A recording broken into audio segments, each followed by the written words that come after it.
Hello guys! For today's video nga, samahan nyo naman kami mag-grocery. This time ay kasama namin sila nanay at tatay. Tignan nyo naman itong aking anak na naka-shades pa. Mataas ba ang araw dito sa loob ng mall, anak?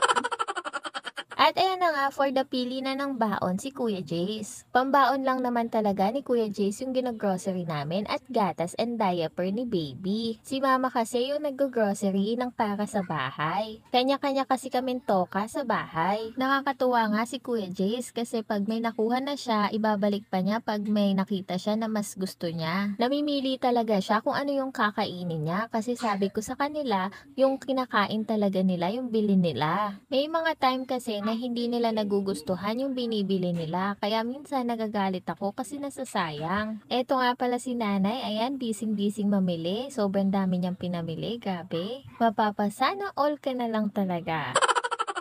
Char lang, pang tindahan niya kasi yun, kaya madami siyang pinamili. Ayan nga, tuwan-tuwa yung anak ko, pasayaw-sayaw pa. Andito nga kami sa may diaper, kaso wala naman yung diaper ni baby. Sobrang selan kasi ng puwet ni baby, hindi pwede yung ibang diaper. At dahil tapos na nga kami mamili, eto nakapila na kami. Sobrang dami nga pinamili ni nanay. Ewan ko ba kung may 3 cart yata yan? Yung sa amin ay isang basket lang. Ganun lang naman talaga kami mamili kasi nga pambaon lang talaga ni Jace yung kinukuha namin. At eto yung mga anak ko, nag-aagawan pa sa stiko. Ayaw kasing bigyan ni baby si kuya, kaya naman inaya ko si kuya para kumuha din siya nung kanya. O diba, happy na sila. Ang simple ng kaligayahan ng bata. Buti na nga lang at may hinangata sila kasi for sure maiinip sila sa pagpapunch ng cashier sa sobrang daming pinamili. Eto nga, pasayaw-sayaw pa yung anak ko at may tumutugtog kasi.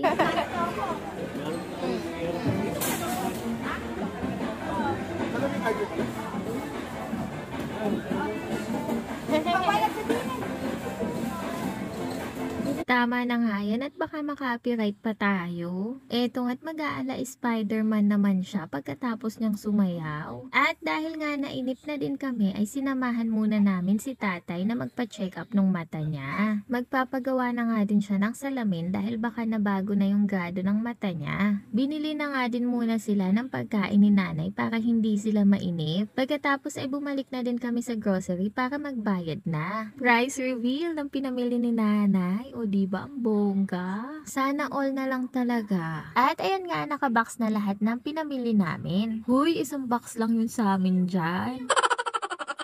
At pagkatapos nga namin mag-grocery ay nilibre naman kami ni tatay na kumain. At syempre pag may bata, syempre sila na naman yung masusunod. Kaya naman sa Jollibee kami kumain. Hayaan na muna natin silang mag-enjoy kasi naranasan naman na natin to lahat. Yung iba kasi sinasabi na dapat magulang daw yung nasusunod kung saan kakain. Pero para sa akin, hayaan ko muna sila na sila yung masunod para naman maging happy sila. Ang totoo kasi yung habol nila is yung kiddie meal na toy. Kaya naman ito yung first option nila sa pagkain. At habang pinapanood nyo itong vlog na to ay sabayan nyo na din ng pagkain para naman hindi kayo magutom. Ano ba yan? Ako yata itong nagugutom habang nag-e-edit. Kaya kung voice ko, habang nagbo-voice over, ay kumakain na din ako. Pasensya na. Nagugutom din kami nag-e-edit.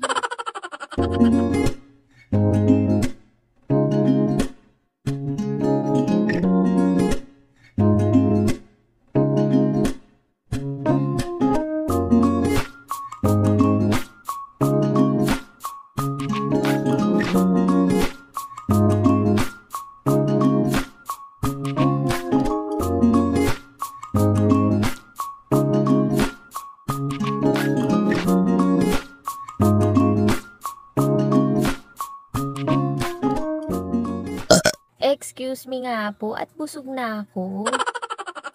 Natapos na nga kaming kumain, kaya natapos na din akong kumain. At eto nga, pauwi na kami niyan. At i-fast forward na nga ulit natin, eto na yung kinabukasan na nagsimba kami. Tapos nagpunta kami sa mall para lang mag-window shopping. Syempre, window shopping lang, wala pa naman kaming pera para bumili.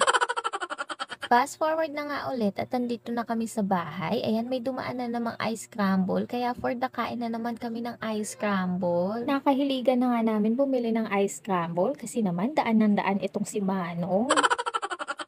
Medyo lumalamig naman na yung panahon kaya baka hindi na din kami bumili nito. Etong asawa ko magpapahinga daw siya pero ito naman yung ginawa, naggawa ng bike. Hayaan na nga natin siya, yaan siguro yung pahinga niya. At eto naman yung anak ko, for the mukbang na naman, papaya naman yung kinakain niya ngayon. Nakakatuwa na ang hilig-hilig niya sa prutas pero sana hanggang sa paglaki mo ay mahilig ka pa din. Pagkatapos nga ng papaya, ito naman yung sinabakan niya. Tuwan-tuwa nga at namiss niya kumain ng poongkan. Matagal na din kasi kami hindi nakakabili ng poongkan. Ewan ko ba kung natutuwa siya dahil masarap o natutuwa siya dahil ginagawa niyang bola.